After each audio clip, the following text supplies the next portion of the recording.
भारत के अंदर मराठों के पतन के प्रमुख कारणों की विवेचना कीजिए। यानी जो भारत के अंदर दक्षिणी जो भारत का क्षेत्र था और उसके अंदर एक ऐसी ताकतवर शक्ति जो महाराजा जो कह सकते हैं भी महाराज शिवाजी के समय उनका उद्भव हुआ था और वो क्या कहलाए थे, मराठा। और जैसे जैसे यानी शिवाजी के बाद में उनके जो उत्तराधिकारी आते गए, फिर शिवाजी के बाद में जो मराठा सरदार थे उनका स्थान पेशवाओं ने ले लिया था। और जो पेशवा थे उन पेशवाओं की जो विलासितापूर्ण जो जीवन था उस जीवन के बाद में कैसे, और इधर भारत के अंदर यानी पलासी और बक्सर के युद्ध के बाद में कैसे अंग्रेजों का आगमन हो गया था, तथा उस अंग्रेजों के आगमन होने के बाद में इधर जो भारत का जो दक्षिणी क्षेत्र था उसके ऊपर अंग्रेज अपना आधिपत्य जमाना चाहते थे। इस कारण जो उत्तरवर्ती कह सकते हैं जो पेशवा थे उन पेशवाओं की अयोग्यता तथा जो निकम्मापन था उस कारण धीरे धीरे जो एक दक्षिणी भारत के अंदर जो एक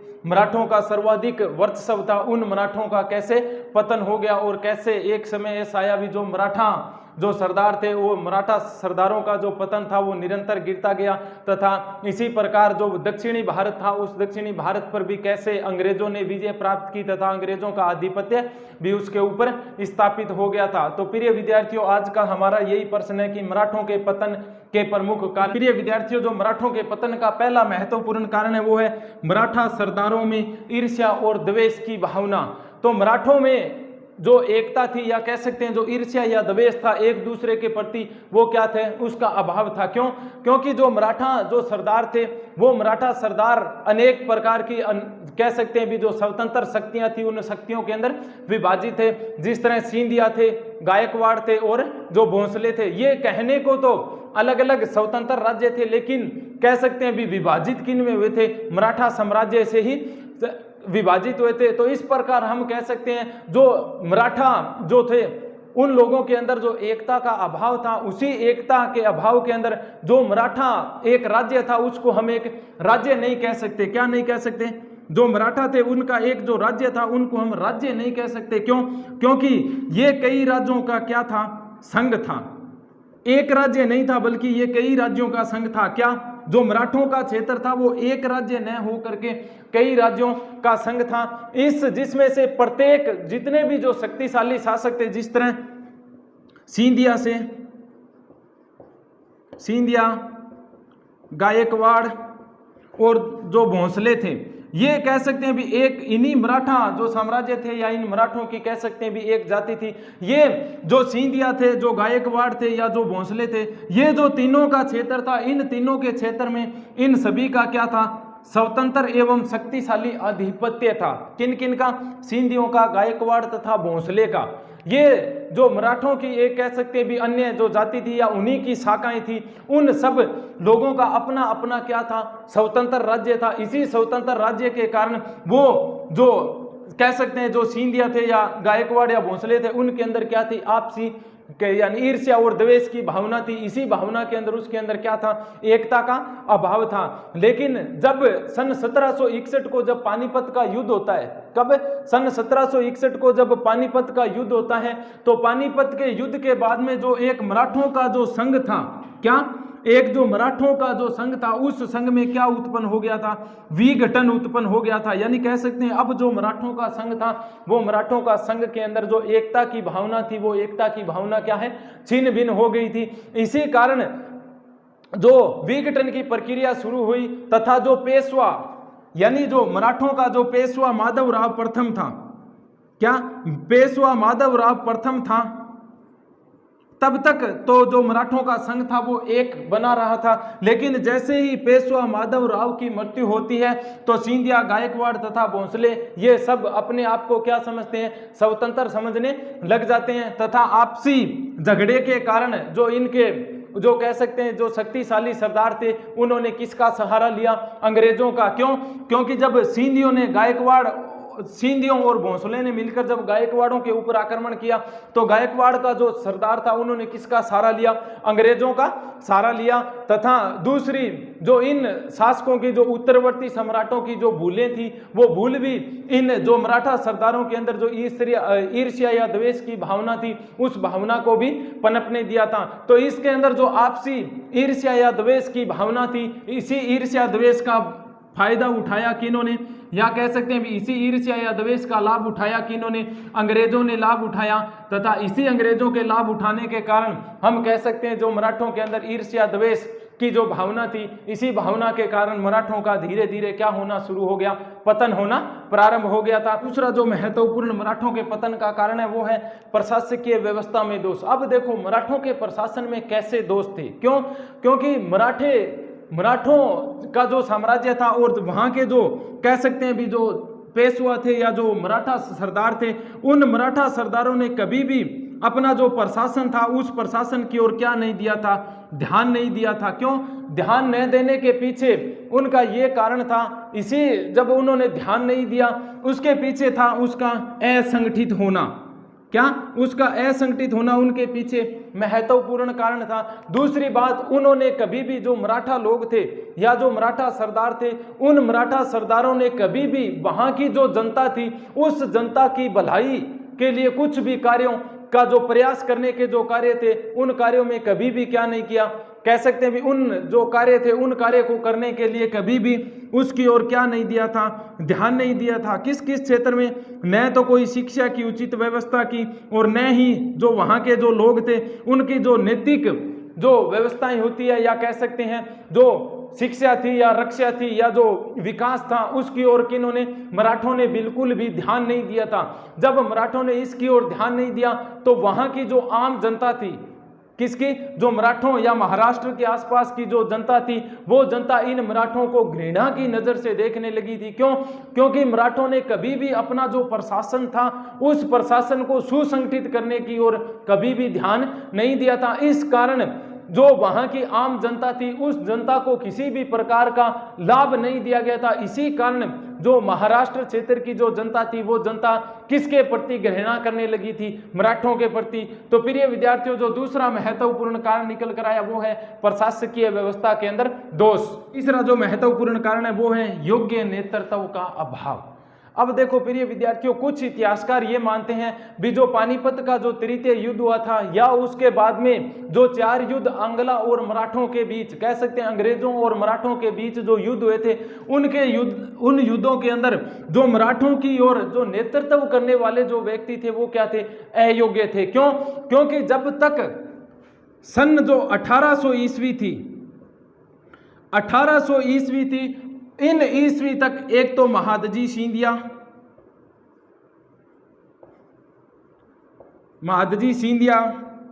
नाना फडणवीस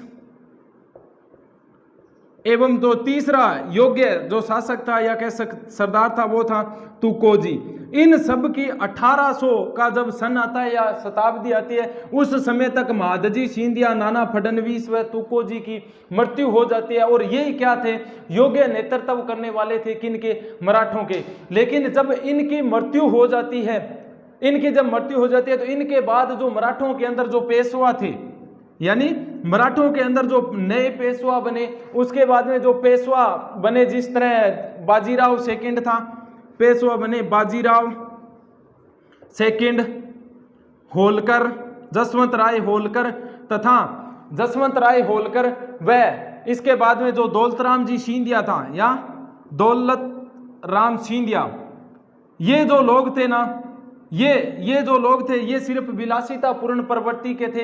इस कारण जो उत्तरवर्ती जो मराठा थे उन उत्तरवर्ती मराठों को जो युद्ध के अंदर जो युद्ध का जो नेतृत्व किया जाता है वो नेतृत्व करने वाले व्यक्ति क्या नहीं मिले थे? योग्य नहीं मिले थे। तथा जो बाजीराव सेकंड होलकर, जसवंत राय होलकर व दौलतराम जो सिंधिया था, ये जो लोग थे ये विलासितापूर्ण लोग थे तथा ये कह सकते हैं भी जो इसका चरित्र या जो चारित्रिक बल था वो भी क्या था? निर्बल, कमजोर था। इन्होंने सिर्फ इन्हीं मराठों पेशवाओं के अंतर्गत रह के अपने ही स्वार्थों का क्या किया? अपने ही स्वार्थों को महत्व दिया या अपने ही स्वार्थों या अपने ही जो क्षेत्र के जो कह सकते हैं हम उल्लू सीधा करना, वो ही इन्होंने क्या किया? सीधा किया। इस कारण जो मराठा शक्ति थी वो योग्य नेतृत्व के अभाव में धीरे धीरे किसकी ओर चली गई? पतन की ओर अग्रसर होती चली गई। जो चौथा महत्वपूर्ण कारण है वो है दुर्बल सैन्य व्यवस्था। तो प्रिय विद्यार्थियों, कुछ इतिहासकार मानते हैं भी जो मराठे थे वो किस युद्ध के अंदर निपुण थे?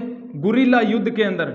और गुरिल्ला युद्ध वो होता है जब पहाड़ों के अंदर छिप करके जो दुश्मनी सेना होती है उस दुश्मनी सेना के ऊपर प्रहार करना। लेकिन जब चाहे वो पानीपत का युद्ध हुआ हो, चाहे उसके बाद में जो आंग्ला मराठा युद्ध हुए थे, उन आंग्ला मराठों जो युद्ध थे उस युद्ध के अंदर बिल्कुल जो उत्तरवर्ती सम्राट थे या जो सरदार थे मराठों के, वो बिल्कुल जो गुरिल्ला जो पद्धति थी उस पद्धति का क्या कर चुके थे, त्याग कर चुके थे। यानी जो छुप करके जो या किसी पहाड़ी क्षेत्र में छुप करके जब दुश्मन पर वार किया जाता है वो पद्धति क्या होती है, गुरिल्ला। और इस गुरिल्ला पद्धति का त्याग कर चुके थे कौन, उत्तरवर्ती जो पेशवा थे। तथा इनके पास में जो एक तो गुरिल्ला युद्ध पद्धति के साथ साथ में जो योग्य घुड़सवार, योग्य घुड़सवार, अगर कुछ इतिहासकार मानते हैं भी जो मराठा थे वो अगर गुरिल्ला युद्ध तथा योग्य घुड़सवारों के ऊपर ही रह करके या जो छुप करके जो युद्ध किया जाता है उस युद्ध तक ही सीमित रहते तो हो सकता है उनको क्या मिल सकती थी, सफलता मिल सकती थी। लेकिन इन सब चीजों का क्या है, अभाव पाया गया किसके अंदर, उत्तरवर्ती जो शासक थे उन शासकों के अंदर। तथा जो एक इनके अंदर जो गुरिल्ला पद्धति अपनाने वाला जो व्यक्ति था, पहले कह सकते हैं शिवाजी महाराज थे, लेकिन उसके बाद में जब पेशवाओं का नंबर आया तो उसके अंदर सिर्फ एक व्यक्ति ऐसा था जिन्होंने इनका प्रयोग किया था, वो था महादजी सिंधिया। कौन है, महादजी सिंधिया था। लेकिन महादजी सिंधिया के बाद में जितने भी उत्तरवर्ती जो पेशवाएं थे उन पेशवाओं ने इस पद्धति को क्या है, त्याग दिया था। तथा इसी पद्धति को त्याग करने के कारण जो युद्ध क्षेत्र होते थे उस क्षेत्रों के अंदर इन्होंने जो नई तकनीकें या जो नई पद्धतियों को अपना लिया था, वही नई तकनीक या नई पद्धतियां जो इनके सैन्य संचालन की जो व्यवस्था थी वो इनका जो साम्राज्य था उस साम्राज्य को क्या है, ले डूबी थी। यानी जो नई तकनीक भारत के अंदर कौन ले गए थे, अंग्रेज लेकर आए थे। तो इसी के ऊपर एक इतिहासकार है जिसका नाम है केलकर। क्या है, एक इतिहासकार है केलकर। ये केलकर क्या कहता है, अपना एक मत देता है किसके कारण, जब मराठों का क्या हो रहा था, पतन। तब ये केलकर क्या कहता है कि जो मराठों की जो असफलता थी, किसकी, जो मराठों की असफलता थी, मराठों की क्या थी, जो असफलता थी या जो हारे थे, उसी का प्रमुख कारण क्या था, प्रशिक्षित सेना का न होना। किन्होंने माना है, केलकर ने भी, जो मराठों की असफलता थी उसका महत्वपूर्ण क्या है, एक तो मराठों के पास में क्या, प्रशिक्षित सेना का न होना। दूसरी जो आधुनिक जो तोपखाना था, क्या आधुनिक जो मराठों के पास में जो तोपखाना था वो तोपखाने क्या थे, भारी थे। तथा उसके बाद में उन तोपखानों को चलाने के लिए जो गोला बारूद था, क्या, जो गोला बारूद था, उस गोला बारूद के लिए किसके ऊपर निर्भर रहना पड़ता था, विदेशियों के ऊपर निर्भर रहना पड़ता था। तो इन सब चीजों के अभाव था और इन्हीं अभाव के कारण क्या हुआ, मराठों का पतन होना शुरू हो गया था या पतन होना प्रारंभ हो गया था। ये बात कौन सा इतिहासकार कह रहा है, इतिहासकार केलकर। पाट की नीति थी, ये भी मराठा जो सरदार थे या जो मराठा साम्राज्य था उसका पतन का कारण बनी।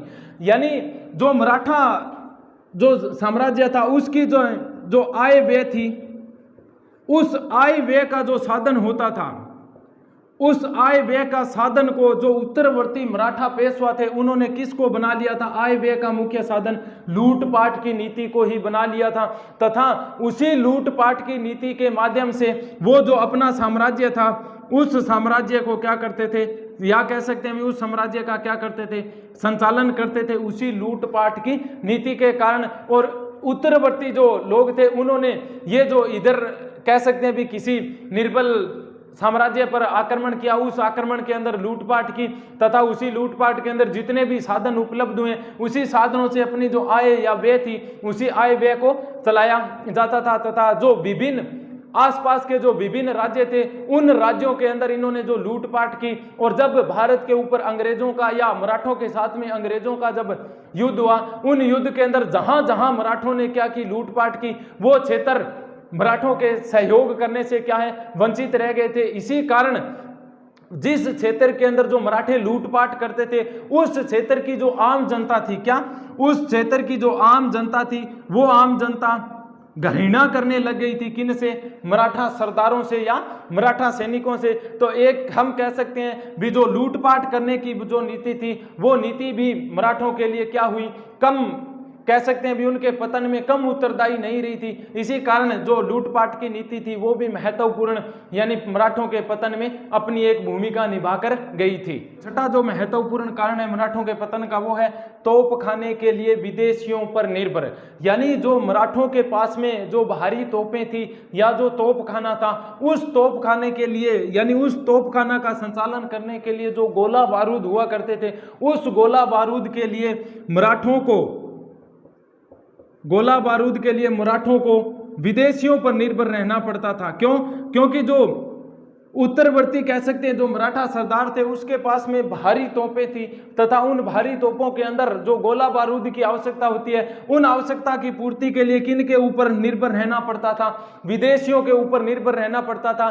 तथा दूसरी ओर जो अंग्रेज थे, उन अंग्रेजों के पास में कह सकते हैं भी हल्की तोपें थी तथा उन तोपों को चलाने वाले जो तोपची होते हैं, कौन? वो जो तोपची होते हैं वो भी प्रशिक्षित थे तथा उनकी जो सेनाएं थी वो भी प्रशिक्षण के माध्यम से कह सकते हैं भी तरोताजा थी। इस कारण कई बार ऐसी परिस्थिति आ जाती थी जब युद्ध होता था, यानी मराठों का जब किसी के साथ में युद्ध होता था और उस युद्ध के अंदर अगर उनको तोप खाने की आवश्यकता पड़ती थी, अगर इस तोप खाने को चलाने के लिए विदेशियों पर निर्भर रहना पड़ता था, अगर विदेश से कह सकते हैं भी एन मौके के ऊपर अगर गोला बारूद नहीं मिला है तो उस गोला बारूद के अभाव में कई बार इनको किसका सामना करना पड़ता था?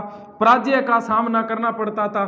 तो प्रिय विद्यार्थियों, ये जो तोपखाना था या जो मराठों का इस तोपखाने को चलाने के लिए जो गोले बारूद की आवश्यकता पड़ती थी, उनके लिए भी किसके ऊपर निर्भर रहना पड़ता था? विदेशियों पर निर्भर रहना पड़ता था। तो ये भी मराठों के पतन का एक महत्वपूर्ण कारण निकला। तो महत्वपूर्ण पॉइंट क्या है? जातिगत द्वेष। अब देखो प्रिय विद्यार्थियों, जो मराठा थे वो मराठा अनेक जातियों में विभाजित हुए थे, अनेक जातियों में विभाजित थे तथा इन अनेक जातियों में विभाजित होने के कारण ये जो जातियां थी वो एक दूसरे के प्रति क्या रखती थी? ईर्ष्या या द्वेष रखती थी। इसी ईर्ष्या या द्वेष तथा जो एकता थी वो एकता विघटित हो गई थी। क्यों? क्योंकि जिस तरह जो सिंधिया थे वो अपने को स्वतंत्र मानते थे, जो गायकवाड़ थे वो अपने को स्वतंत्र मानते थे तथा जो भोंसले थे वो भी अनेक यानी कह सकते हैं अपने को स्वतंत्र मानते थे। इस कारण इनकी सिंधिया, गायकवाड़ या जो भोंसले थे, एक ये कह सकते हैं भी एक मराठा के ही वंशज थे, लेकिन इन लोगों के अंदर क्या थी? जातिगत भावनाएं उत्पन्न हो गई थी, जिस कारण इस जातिगत भावना का जो लाभ है वो सबसे ज्यादा किसने उठाया? अंग्रेजों ने उठाया। तो ये जो जातिगत की भावना थी वो भी मराठों के पतन में महत्वपूर्ण भूमिका लेकर आई। वो है राष्ट्रीय भावना का अभाव। तो प्रिय विद्यार्थियों, जब तक जो शिवाजी था यानी कह सकते हैं जो जिसने मराठा वंश की स्थापना की थी, तो जब तक शिवाजी का जो समय था उस समय जो मराठा सरदार थे, कौन? जो मराठा सरदार थे, उन मराठा सरदारों के अंदर किसकी भावना थी? राष्ट्र के प्रति भावना थी या राष्ट्र के नाम पर ही मरने या मिटने की भावनाएं थी। लेकिन जैसे जैसे ही शिवाजी की मृत्यु होती है और उसके बाद में जो उत्तरवर्ती जो पेशवा आए थे, क्या उत्तरवर्ती पेशवा आए थे, उन्होंने राष्ट्रीय भावना को तो त्याग दिया था। किसको? जो राष्ट्र के प्रति एक मन में भावना होती है उस भावना को तो त्याग दिया था तथा किसकी भावना को अपना लिया था? लूटपाट की भावना को अपने अंदर अपना लिया था तथा साथ ही साथ इस लूटपाट की भावना को इन्होंने अपना लिया तथा इसके साथ में ये जो यहाँ अब जब लूटपाट की भावना को अपना लिया गया था तो अब जो मराठों की जो सेना थी उस सेना के अंदर जब भी सैनिकों की भर्ती की जाती थी, किसकी? सैनिकों की भर्ती की जाती थी, तो ये सैनिक सिर्फ किसकी भावना से सेना के अंदर भर्ती होते थे? लूटपाट की भावना से, ताकि मराठों की सेना में रहकर या पेशवा के नीचे रहकर जिन क्षेत्रों के अंदर लूटपाट की जाएगी उन क्षेत्रों में लूटपाट करके ये सैनिक क्या हो जाते थे? अमीर हो जाते थे।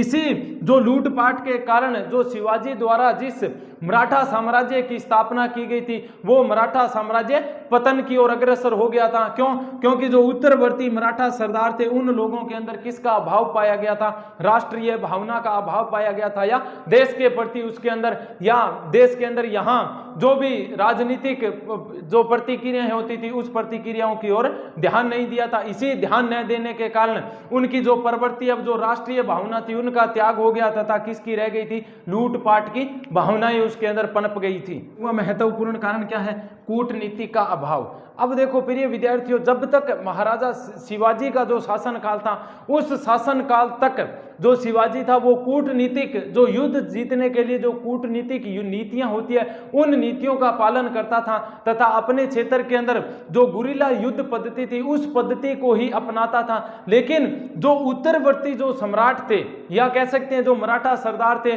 उन मराठा सरदारों के अंदर क्या है, कूटनीतिकता का अभाव आ गया था। इसी कूटनीतिकता के अभाव के कारण उन्होंने हम अपनी नीति क्या अपना ली थी, लूटपाट की नीति अपना दी थी तथा इसी लूटपाट की नीति के अंतर्गत जो अपने आसपास के जो राजपूतों के जो क्षेत्र थे, कह सकते हैं भी जो राजपूतों के जो क्षेत्र थे या जो जाटों के क्षेत्र थे, जो यानी एक समय ऐसा था जब शिवाजी महाराज का यहाँ शासन था, उस समय ये राजपूत और जाट किसकी ओर रहा करते थे, हमेशा मराठों की ओर रहा करते थे। लेकिन जो कह सकते हैं जो बालाजी यानी जो बाजीराव था उसके शासनकाल के बाद में जो पेशवा आए, उन पेशवाओं ने इन्हीं राजपूतों व जाटों के जो क्षेत्र थे उन क्षेत्रों के अंदर क्या करना शुरू कर दिया, लूटपाट करना शुरू कर दिया। उन लोगों को लूटते थे तथा साथ ही जब इन लोगों को वहां लूटा जाता था, इस कारण जब अंग्रेजों व मराठों के बीच जो युद्ध हुए थे,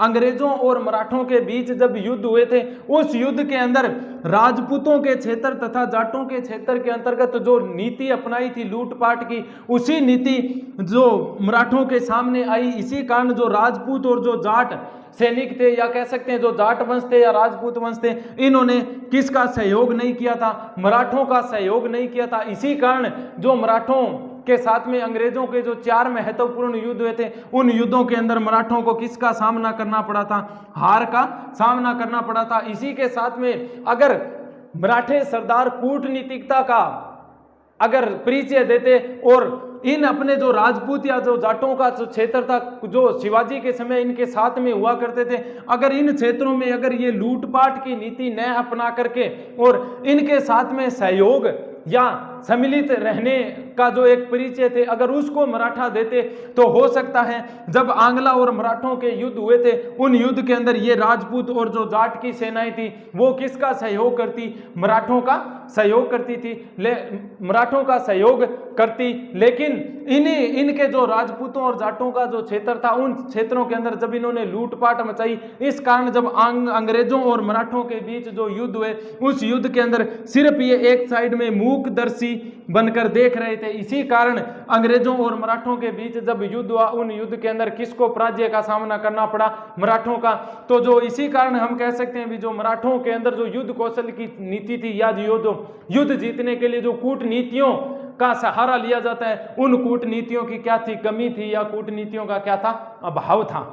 उत्तरकालीन मराठा नेताओं का नैतिक पतन, यानी जो कह सकते हैं भी जो बाजीराव के बाद में जितने भी जो नहीं बालाजी विश्वनाथ के बाद में जितने भी जो मराठा पेशवा आए, उन मराठा पेशवाओं के बाद में जो मराठा नेता थे उनका धीरे धीरे क्या होना शुरू हो गया था, नैतिक पतन प्रारंभ हो गया था। क्यों? क्योंकि जो उत्तरकालीन शासकों से पहले जब शिवाजी महाराज का यहाँ शासन था तो उस समय जो शिवाजी द्वारा जो कह सकते हैं भी जो चलाए गए उच्च आदर्श थे, उन आदर्शों को भुला दिया था कि इन्होंने उत्तरकालीन जो सरदार थे उन सरदारों ने शिवाजी महाराज द्वारा जो प्रचलित उच्च आदर्श थे, भाईचारे की भावनाएं थी या किसी कूटनीतिकता के माध्यम से दूसरे जो राज्य थे उन राज्य को अपनी ओर मिलाना, ये जो नीतियां थी उन नीतियों का त्याग कर दिया था कि इन्होंने उत्तरकालीन जो मराठा सरदार आए थे उन्होंने इस चीज का त्याग कर दिया था। इसी के कारण और उत्तरवर्ती जो शासक हुए थे उसके बाद में कौन से उत्तरवर्ती जो शासक हुए थे, इन उत्तरवर्ती शासकों ने अपना जो जीवन था वो क्या कर लिया था, आनंदमय जीवन तथा अपने जीवन को किस में ढाल लिया था, भोग विलासिता की प्रवृत्ति में। किसके अंदर? भोग विलासिता की प्रवृत्ति में। साथ ही साथ यहां भोग विलासिता तक भी नहीं रुके तथा जो युद्ध होता था, कौन जो युद्ध होता था उस युद्ध में अपने साथ में किन को भी ले जाते थे, महिलाओं को भी ले जाते थे। इस कारण युद्ध के अंदर जो उनकी जो युद्ध कौशल या युद्ध जीतने की जो प्रवृत्ति थी वो कहां तक सीमित रह गई थी, महिलाओं की सुरक्षा करने तक ही सीमित रह गई थी। इस कारण जो उत्तरकालीन जो मराठा सरदार थे उन मराठा सरदारों का धीरे धीरे क्या हो गया था, नैतिक पतन हो गया था। जो महत्वपूर्ण पॉइंट है वो है मैसूर तथा हैदराबाद का पतन। तो प्रिय विद्यार्थियों, जब अंग्रेजों का भारत के अंदर आगमन हुआ था या जो अंग्रेज जब भारत के अंदर आ रहे थे और बक्सर और प्लासी का जो युद्ध जीत करके उन्होंने भारत के अंदर जो राजनीतिक एकता थी उस राजनीतिक एकता में भी धीरे धीरे हस्तक्षेप करना प्रारंभ कर दिया था। लेकिन उस समय एक क्षेत्र था दक्षिणी भारत। कौन सा क्षेत्र था? उस समय एक क्षेत्र था दक्षिणी भारत, और दक्षिणी भारत के अंदर 3 शक्तियां ऐसी विद्यमान थी। कौन कौन सी? जिसमें एक तो थे मराठा, दूसरी थी हैदराबाद का निजाम और तीसरी थी मैसूर। तीसरी महत्वपूर्ण शक्ति कौन सी? एक मराठा, दूसरी हैदराबाद और तीसरी मैसूर। यानी अगर मराठा, हैदराबाद तथा मैसूर ये तीनों शक्तियां अगर सम्मिलित होकर के या कह सकते हैं अगर इकट्ठी हो जाती तो ये आसानी से किसके साथ में लोहा ले सकती थी? अंग्रेजों के साथ में लोहा ले सकती थी। लेकिन अंग्रेजों ने क्या किया? अपनी कूटनीतिकता को प्रदर्शित किया या कूटनीतिकता का प्रदर्शन करते हुए मराठों, हैदराबाद के निजाम तथा जो मैसूर के अंदर हैदर अली या जो टीपू सुल्तान था, इन लोगों को कभी भी क्या नहीं होने दिया, सम्मिलित होने नहीं दिया। क्यों? क्योंकि हैदराबाद को उन्होंने 1798 के अंदर ही क्या यानी जो सहायक संधियां थी उसके तहत, और इधर जो मैसूर का जो क्षेत्र था उस मैसूर के क्षेत्र के साथ में भी अंग्रेजों के कितने युद्ध हुए थे? 4 युद्ध हुए थे। कितने? 4। मैसूर, आंग्ला मैसूर युद्ध, 4 युद्ध, जिसमें अंदर हैदर अली भी मारा गया था और अंत के अंदर कौन मारा गया था? टीपू सुल्तान। तो अंग्रेजों ने अपनी कूटनीतिकता के कारण जो दक्षिणी भारत के अंदर 3 शक्तियां थी, मराठा, हैदराबाद के निजाम तथा मैसूर, इन क्षेत्रों के शासकों को भी क्या है इकट्ठा नहीं होने दिया तथा न ही उन्होंने अपने विरुद्ध कोई संयुक्त मोर्चा बनाने दिया। इस कारण ये कह सकते हैं भी दुर्भाग्यपूर्ण ऐसा माना जाए, भी दुर्भाग्यपूर्ण, मराठों का दुर्भाग्यपूर्ण। देखो भी जब अंग्रेजों और मराठों के बीच में युद्ध हो रहा था तब ये जो हैदराबाद का निजाम और जो मैसूर के जो टीपू सुल्तान थे उनके साथ में भी क्या है इनकी आपस में नहीं बनती थी। इस कारण मराठों और अंग्रेजों का जब युद्ध हो रहा था तब ये हैदराबाद तथा मैसूर के जो सुल्तान थे या मैसूर के जो नवाब थे उनका कोई सहयोग नहीं मिला था। किनको? मराठों को। क्यों नहीं मिल पाया था? क्योंकि इन दोनों क्षेत्रों, क्योंकि मैसूर को तो वैसे ही अंग्रेजों ने जीत करके कब्जे में ले लिया था और जो हैदराबाद था ये 1798 की सहायक संधि के तहत किसकी ओर हो गया था? अंग्रेजों की ओर। तो इस कारण अगर ये संयुक्त हो जाते तो अंग्रेजों के लिए क्या है भारत के अंदर रहने के जो लाले कह सकते हैं भी भारत के अंदर जो रहने की जो प्रवृत्तियां थी उस प्रवृत्तियों में विराम लग सकता था। लेकिन ये तीनों जो दक्षिणी भारत की जो शक्तियां थी उन शक्तियों के साथ में अंग्रेजों ने कूटनीतिकता का सहारा लेते हुए अलग अलग समय में तीनों को अपनी ओर मिला लिया था। लेकिन ये जो मैसूर का जो क्षेत्र था उस समय जब ये मराठा थे, इन मराठों के अंदर जब नाना फडणवीस का जो शासन काल था, किसका? नाना फडणवीस। और इधर मैसूर का सुल्तान कौन होता था उस समय? टीपू सुल्तान। जब टीपू सुल्तान के ऊपर आक्रमण किया करता है कौन? अंग्रेजों द्वारा जब आक्रमण किया जाता है तो यही जो नाना फडणवीस, इन्होंने सहयोग तो किसका करना चाहिए था? टीपू सुल्तान का। लेकिन इन्होंने टीपू सुल्तान का सहयोग न करके किसका सहयोग दिया? अंग्रेजों का सहयोग दिया था। इस कारण जो दक्षिणी भारत के अंदर जो 3 ताकतवर शक्तियां थी वो ताकतवर शक्तियां संयुक्त रूप से न मिल करके किसके विरुद्ध मोर्चा नहीं बना पाई थी? किसके? यानी अंग्रेजों के विरुद्ध मोर्चा नहीं बना पाई थी। इस कारण मैसूर के अंदर जो टीपू सुल्तान थे या जो हैदर अली थे या जो मैसूर का क्षेत्र था उसका भी पतन हो गया और साथ ही साथ किसका पतन हो गया था? हैदराबाद का। धन्यवाद।